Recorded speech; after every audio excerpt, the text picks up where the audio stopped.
Let me tell you a truth you need to know if you want to start your own business. It's a painful reality that you've got to wrap your mind around if you want to succeed. Here's the deal. No one is going to believe in you. In fact, a lot of people are going to mock you and laugh at you for what you're trying to do. If you want to start a business, you've got to have the vision and hear for what you want to accomplish. And you've got to understand that your spouse may not understand, your partner may not understand, your people in your friend group may not understand. People may not get what you're trying to do. But you've got to press on.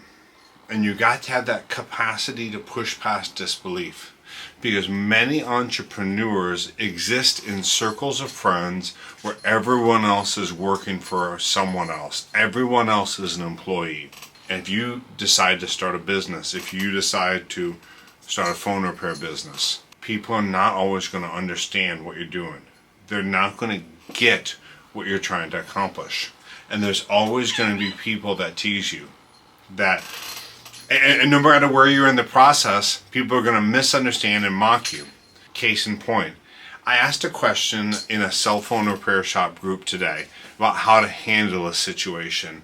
And as always, there's one guy in the group that mocks me for asking these questions. He says, "You run an academy, why are you asking questions like that?" People are still trying to make me feel like just the fact that I teach an academy feels like I should know all the answers, and they mock me. They don't understand why I run an academy. I've got people I talk to, they're like, "Hey, why are you teaching an academy, teaching other people?" They don't get it. And yet I've helped a bunch of people get started, and people are really grateful that I actually put myself out there. But you gotta remember, there's not going to be a lot of people that understand what you're trying to accomplish. But that doesn't mean you shouldn't get started.